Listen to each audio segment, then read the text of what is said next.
రైతు సోదరులకు స్వాగతం. భారత వాతావరణ శాఖ రైతులకు ఒక కీలక అప్డేట్ రిలీజ్ చేసింది.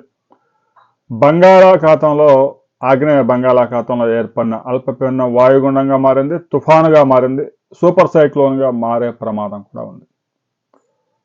ఈ తుఫాను ఆంధ్రప్రదేశ్ తీరంలోని కాకినాడ, తుని మధ్యలో తీరాన్ని దాటే అవకాశం స్పష్టంగా కనిపిస్తూ ఉంది.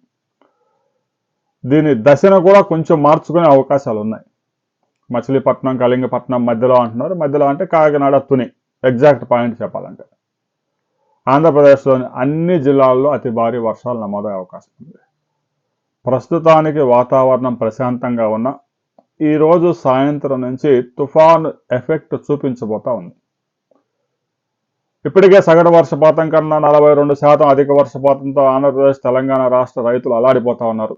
మరొక వైపు గోదావరి డెల్టాలో, కృష్ణా డెల్టాలో ప్యాడీ ధాన్యం పంట మరో నెల రోజుల్లో హార్వెస్ట్కి రాబోతా ఉంది. గోదావరి డెల్టాలో జూన్ ఫస్ట్ వీక్లోనే వాటర్ రిలీజ్ చేశారు. కృష్ణా డెల్టాలో కూడా కొంచెం అటు ఇటుగా వాటర్ రిలీజ్ చేశారు. డెల్టాలో వరి సాగు ముమ్మరంగా చేశారు. నవంబర్ 15వ తేదీ నుంచి పంట హార్వెస్ట్ రాబోతా ఉంది. అంటే పంట కీలక దశలో ఉంది. ఇక గోదావరి డెల్టా వాళ్ళకి తుఫాన్లు ఇవన్నీ కామనే. కృష్ణా డెల్టా కూడా అంతే. ఖరీఫ్ పంట చేతికి వచ్చిందా గ్యారెంటీ లేదు. నవంబర్ మాసం అంటేనే తుఫానుల నెల. గ్యారెంటీగా ఒక 4 తుఫాన్లు లెగుస్తాయి. అవి ఎడుగుతాయో తెలియదు. పంట నష్టం మాత్రం గ్యారెంటీ. ఇక ప్రస్తుతం ఏర్పడిన మెందా తుఫాను సూపర్ సైక్లోన్గా మారే ప్రమాదం ఉంది. దీనికి సంబంధించి ఈరోజు మధ్యాహ్నం భారత వాతావరణ శాఖ ఒక రిపోర్ట్ రిలీజ్ చేయబోతా ఉంది.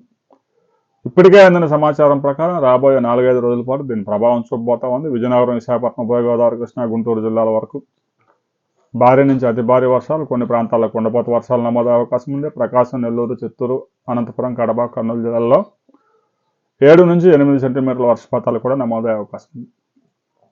ఈ తుఫాను ప్రభావం, ఈశాన్య ఋతుపవనాల ప్రభావం, వీటి ప్రభావంతో తెలంగాణలో కూడా చాలా జిల్లాల్లో 13 జిల్లాల్లో 3 నుంచి 5 సెంటీమీటర్ల వర్షపాతం నమోదయ్యే అవకాశం ఉంది. గడిచిన 24 గంటల్లో తెలంగాణలో చాలా ప్రాంతాల్లో వర్షాలు నమోదయ్యాయి.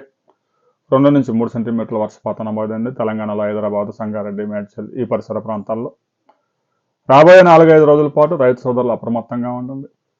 పత్తి పంట ఇప్పటికే చేతికి వస్తుంది ముమ్మరంగా. ఈ వర్షాలేమో వెంటాడుతూ ఉన్నాయి.